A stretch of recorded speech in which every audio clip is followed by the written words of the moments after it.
Petit pas vert, des outils en santé environnementale pour les assistantes maternelles. Les assistantes maternelles, ambassadrices d'un environnement sain. Bonjour et bienvenue à tous sur le podcast Petit pas vert qui vous est proposé par la Mutualité française Nouvelle-Aquitaine, une fédération de vraies mutuelles et un expert en prévention qui vous aide à prendre soin de votre santé. Il est financé par l'ARS Nouvelle-Aquitaine dans le cadre de la stratégie des 1000 premiers jours de l'enfant et de son action en santé environnementale. Nous le savons, réduire l'exposition des enfants aux polluants chimiques ne se résume pas à une liste d'interdits. C'est avant tout une question de quotidien, de gestes simples et surtout de transmission. Et dans cette chaîne de protection, il y a une actrice centrale, un maillon indispensable entre les recommandations sanitaires et la réalité des familles, l'assistante maternelle. Mais comment intégrer ces enjeux au cœur d'un métier déjà très prenant en tenant compte des contraintes budgétaires et pratiques de chacun? Et surtout, comment transformer ces contraintes en opportunités pour la santé de tous? Pour en parler, j'ai le grand plaisir d'accueillir Lou Eyeramono. Elle est puéricultrice à la PMI de la Gironde et, point crucial, référente du groupe Ressources Santé Environnementale. La Gironde est d'ailleurs souvent citée en exemple pour sa démarche structurée et ses actions concrètes auprès des professionnels de la petite enfance. Aujourd'hui, Lou va nous expliquer comment la PMI s'organise, quelles actions ont déjà été mises en place sur le terrain et surtout comment vous, assistantes maternelles, pouvez devenir des ambassadrices de la santé environnementale avec des outils simples et accessibles à toutes les familles. Lou, bonjour et merci d'être avec nous. Bonjour Laure. Lou, tout d'abord, est-ce que tu peux te présenter, nous expliquer ton parcours, ton rôle au sein de la PMI et dans le groupe Ressources Santé Environnement? Je suis infirmière puéricultrice de formation et je travaille en PMI dans le service mode d'accueil au département de la Gironde depuis 3 ans. Je suis arrivée en septembre 2023 au moment de la réorganisation de la direction de la promotion de la santé et je vais en dire un petit mot parce qu'aujourd'hui en Gironde, la PMI se décline en 3 services. Le service santé du jeune enfant qui est destiné à l'accompagnement de la santé de l'enfant et de la famille et qui met en place aussi des actions de soutien à la parentalité.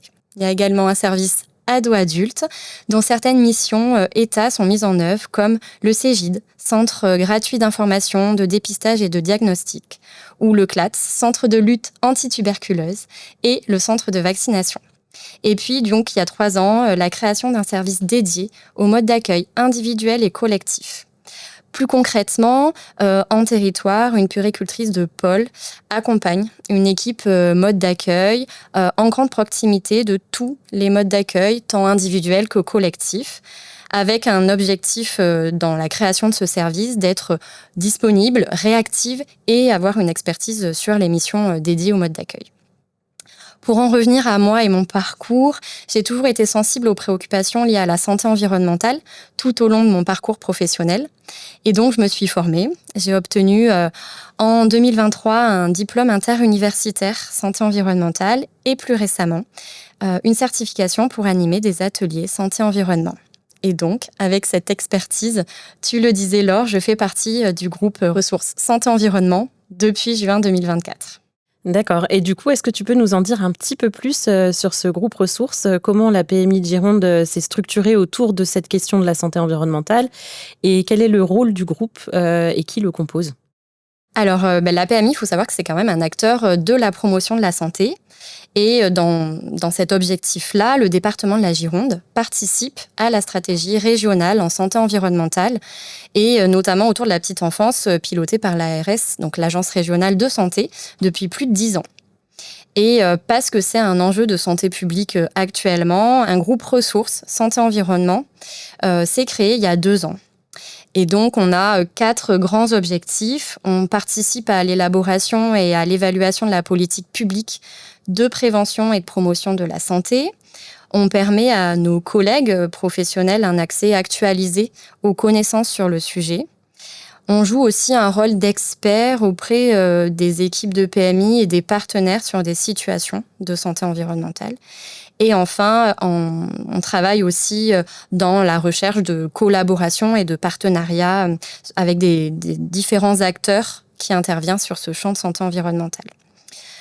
Et donc, notre équipe, elle est pluridisciplinaire, elle est composée de 6 personnes. Il y a un médecin, une sage-femme et 4 puéricultrices. Peux-tu du coup nous partager des actions concrètes que la PMI a mises en place en matière de santé environnementale ou auxquelles elle a pu contribuer ou elle va contribuer? Si je me centre un petit peu sur le côté mode d'accueil, puisque en lien avec l'intitulé du podcast, la PMI La Gironde est associée à la démarche Réco-Crèche depuis 2016. Je pense qu'on l'a déjà évoqué dans les podcasts et dans la newsletter, mais elle est basée, cette démarche, sur des données scientifiques, réglementaires, avec des témoignages de terrain. C'est quand même un outil très concret qui est utilisé en santé environnementale dans l'ensemble des modes d'accueil. Et donc, le service PMI mode d'accueil, il participe depuis 10 ans.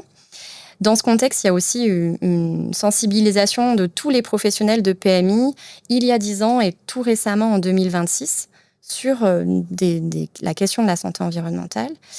Et si on se centre sur des actions récentes et concrètes, en novembre dernier, il y avait le Forum des assistantes maternelles qui était sur la thématique santé environnementale.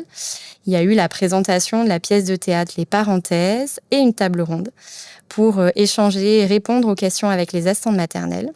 Laure, tu étais présente. Tout à fait. Et on peut visionner le replay sur le site du département de la Gironde. Et puis, dans nos outils, on essaime des informations sur la santé environnementale.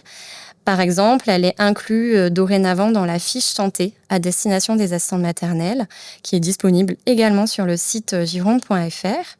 Et puis, à venir, le guide de bonne pratique qui va être remis à jour d'ici la fin de l'année. Aussi, le service PMI mode d'accueil a diffusé la grille MAMSEN et Ma Maison Saine tout récemment. Et il y a eu aussi également une action dédiée au mode d'accueil collectif pour continuer de réduire la présence de polluants environnementaux au sein des crèches.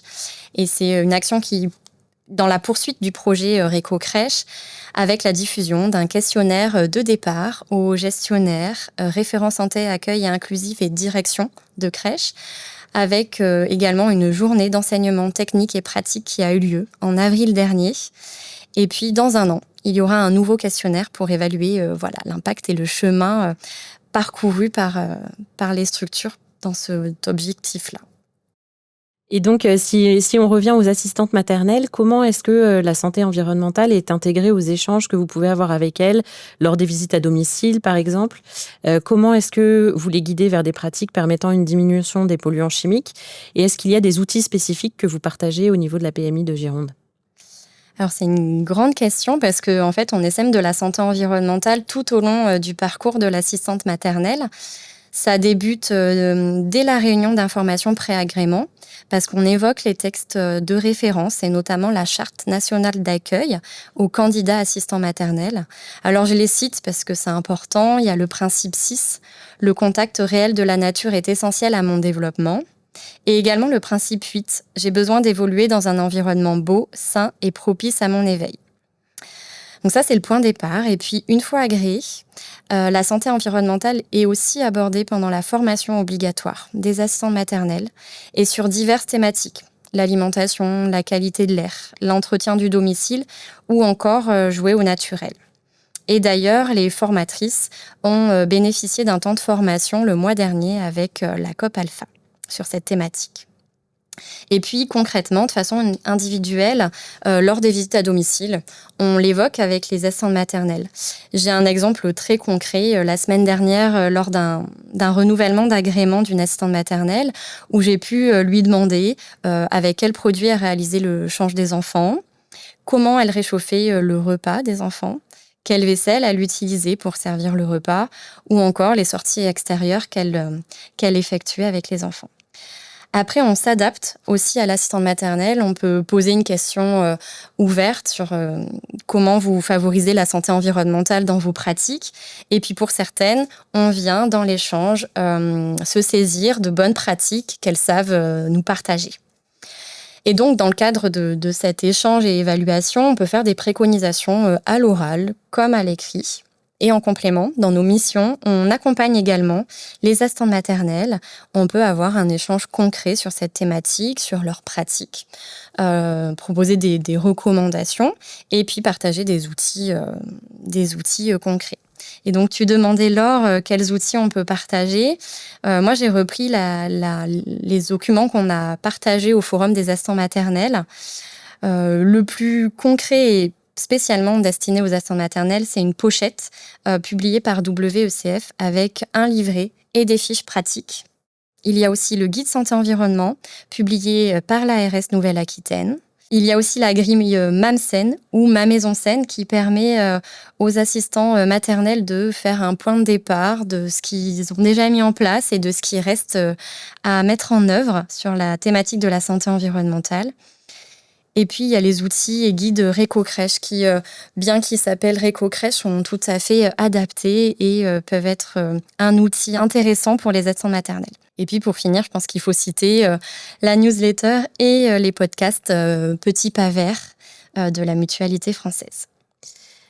Merci pour le partage de ces ressources et j'en profite pour préciser que les liens vers toutes ces ressources sont disponibles déjà dans la newsletter qui accompagne le podcast et te remercier pour la reconnaissance du travail qui est fait dans le cadre aussi de cette newsletter et de ce podcast. C'est bien de savoir que c'est utilisé. J'aimerais qu'on aborde maintenant la question du rôle d'ambassadrice que les assistantes maternelles peuvent avoir auprès des parents, notamment pour partager les bonnes pratiques. C'est pas un rôle évident. Est-ce que tu as des recommandations ou des ressources à partager aussi sur ce sujet spécifiquement ? C'est important que tu en parles parce que justement, les assistantes maternelles, elles ont un rôle d'accompagnement à la parentalité de façon générale et peuvent du coup évoquer cette thématique avec les parents de par leur grande proximité et leurs échanges quotidiens. Il faut rappeler que les parents ont sûrement déjà entendu parler de la santé environnementale pendant le temps de la grossesse, par les professionnels qui les accompagnent ou parfois ont participé à un atelier autour de la santé environnementale parce que c'est quand même largement développé depuis 10 ans en maternité. Et puis, il y a des messages de prévention aussi diffusés pendant la grossesse.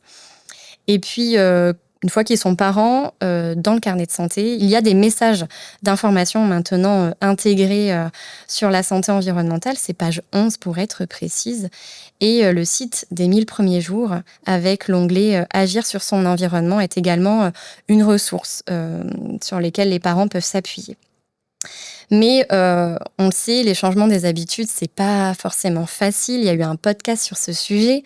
Et donc, choisir le bon matériel de puériculture ou le bon produit pour leur enfant, c'est pas facile pour les parents.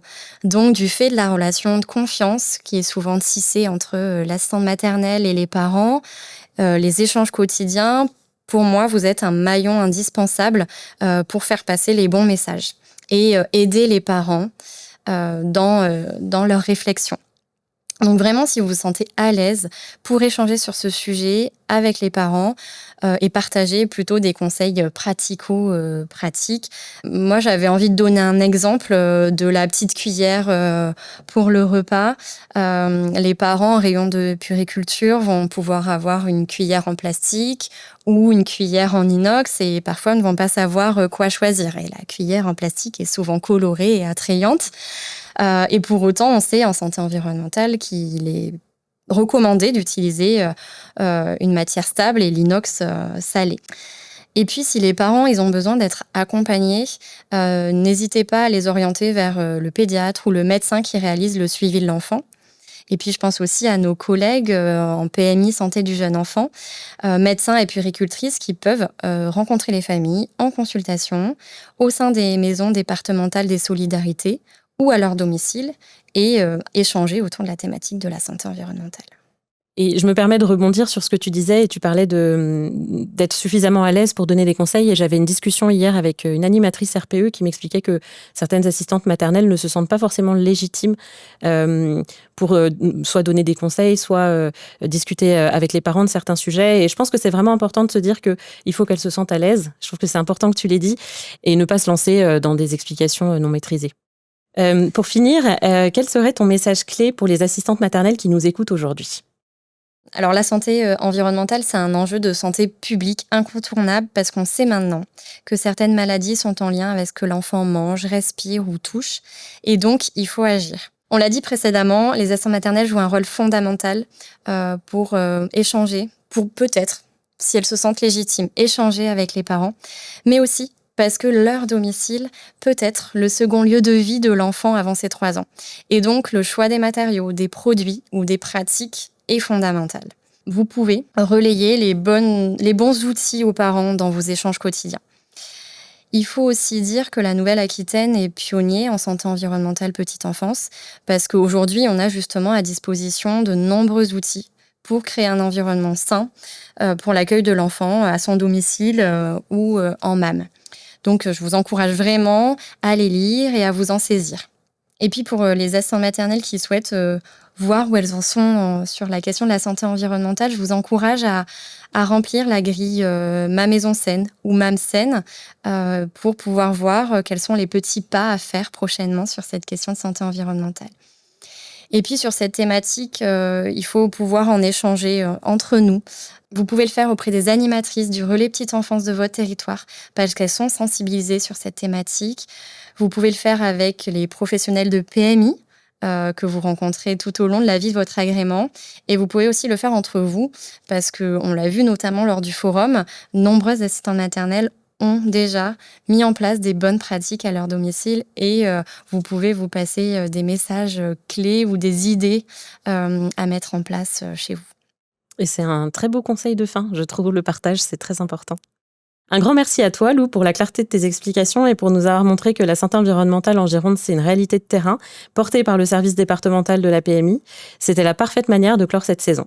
Ce qui ressort de nos échanges depuis le début et encore plus aujourd'hui, c'est que vous, assistantes maternelles, avez déjà tout en main pour agir. Pas besoin de révolution, pas besoin d'un budget colossal. Vous êtes ces passeuses essentielles qui transforment une recommandation sanitaire en un geste du quotidien. Alors n'oubliez pas, chaque petit pas compte et la simplicité est votre meilleur allié pour toucher toutes les familles. Pour celles qui souhaitent aller plus loin, nous mettrons dans la newsletter tous les liens vers les ressources mentionnées par Lou. Et puis merci à toutes de nous avoir suivis, écoutés et soutenus durant ces mois. Continuez à faire de vos lieux d'accueil des bulles de santé et de bien-être pour nos tout petits et qui sait, peut-être à très vite pour de nouvelles aventures.